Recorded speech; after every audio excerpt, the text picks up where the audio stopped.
Do you believe in ghosts? If you do, you're not alone. Mary, can you be married now? And lo and behold, at the foot of the ladder was the figure of a medieval monk. But can you prove ghosts exist?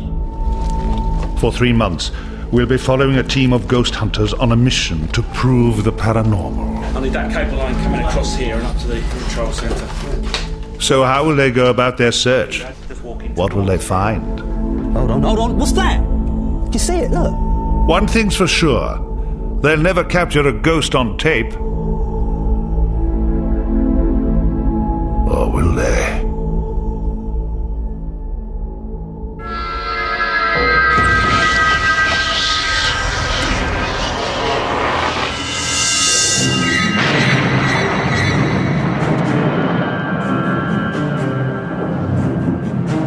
Bowden House is described as one of Britain's most haunted houses. A picturesque Devon manor built 300 years ago. But at its heart lies a much older medieval building, which is said to be the home to a host of ghosts, ghouls, and poltergeists.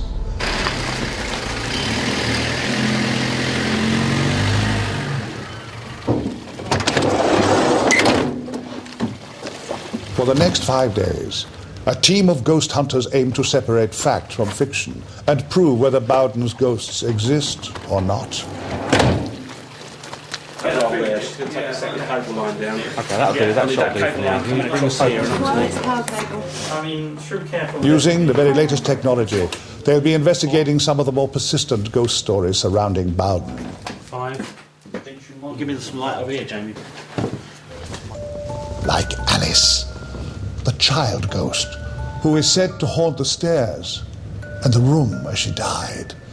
And of course, every haunted house has its mysterious grey lady, often seen sobbing at the window. All the ghost hunters believe in spirits, but can they prove it beyond doubt at Bowden, or are they simply deluded? Yeah, I've got the one. You're way out of focus there, so you need to do focus first on this so I can see roughly what we've got in the room.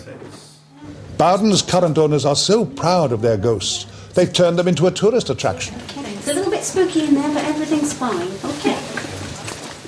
Tour guides dressed in period costume help to set the scene. And in his own words, I'm quoting now, he had an eyeball-to-eyeball encounter with this lady spectre, in which he thinks she passed right through him. Hauntings are reported more than you might think, as the tortured souls of countless dead try to communicate with the living. A shadow, a chilled breeze, or the icy, ghostly touch of a long dead hand may be the only way to contact us. But many say they are here. Have you ever felt you were being watched at all? Anyone? Because it's usually somebody who's had that. Well, Ted could not shake off the feeling that someone in the vicinity of the courtyard was eyeing him up. And she saw this little girl skipping happily between the windows here. And she said it to Miss Henderson, "Hey, who's the little girl? I didn't see her when I was inside in the house." Bowden claims to be one of Britain's most haunted homes. A building that's entertained so much darkness down the centuries that ghosts seemingly can't or won't leave. If you're going to catch a ghost these days, you need to apply a scientific approach. And the ghost detectives have the latest state-of-the-art technology. Oh, yes. There's been three or four reports of different types of activity in this room. One is when people are sleeping in the beds at night here, they wake up with somebody holding their hands. And as of yet, we haven't captured anything from that. That said, we have had the doll move over here. We set this up quite distinctly so that the doll was facing forward and that this doll was looking upwards. when we came back, this doll was looking that way, and this was looking further down into the crib. So we get the feeling there might be something playful in here that's playing with us a little bit. So what we've done is we've set up 2 cameras here. We've got the main camera, which is a wide-angle view of the room, which shows us what's happening in the room from one side to the other. So if anything goes off, hopefully we'll see it. We have a second camera, and the second camera is looking at these 2 things here. Now, one is an electromagnetic field meter. So within the room, if the field of energy or electromagnetic field changes, then this should be able to capture that and measure it. And we get an audible alarm which goes off, which will show the needle moving as well, if we get any paranormal activity. Thermometer. One of the things with paranormal activity is that the thermometer will actually give us a reading up or down if something's happening, and normally you'll get anything up to a 6-degree temperature drop whilst things are going on. So obviously we have to look very carefully at that.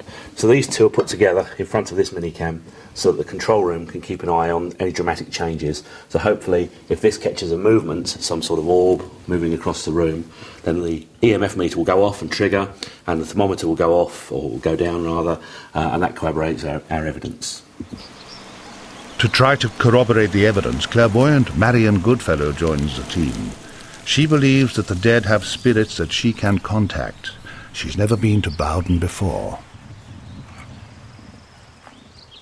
If you can feel anything about the grounds outside the building that you can tell us about on the way round, as a clairvoyant, picking up on the psychometry of the place, just telling us what it is you think might be here. Marion even believes she can see the spirits of the dead. I've got children in the trees over there. Yeah. It's as if they're, they're just looking.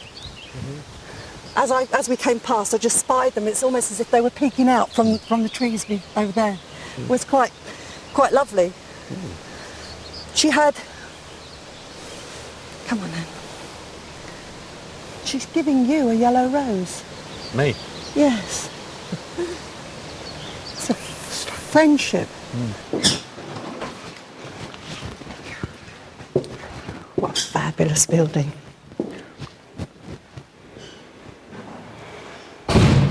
Oh, I got a little housemate. She's curtsying, so she thinks we're somebody special.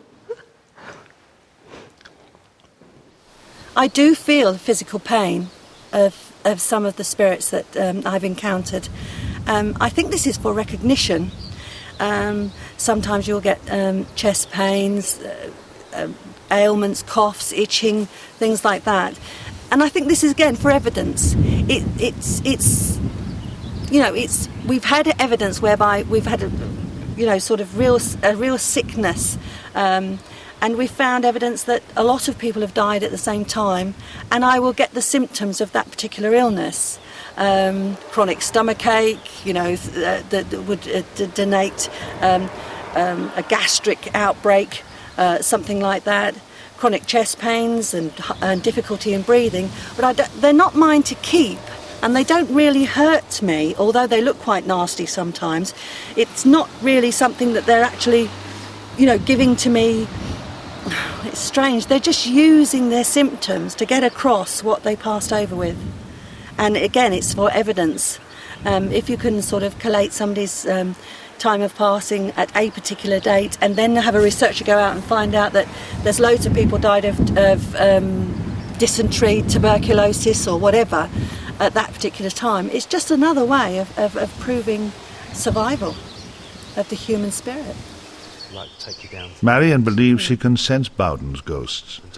But to psychologist Dr. Christopher French, there's a more rational explanation. Now, it's quite interesting listening to Marion talk there. Apparently, she actually reports that she can feel these pains. I mean, what struck me is it's very similar to if people are in a hypnotic trance, then very often you can actually either suggest to them they are feeling pains, or even that they're not feeling pains when you're actually pushing pins through the skin, which would normally cause them pain. It looks very similar there. I mean, I think the whole trance state that mediums can very readily go into is in lots of ways very similar to the hypnotic state, and basically the kind of suggestibility that's inherent in this context is enough to actually bring on those reports of pains. But what would our skeptic make of the story of little Alice Etterson, a ghost of a small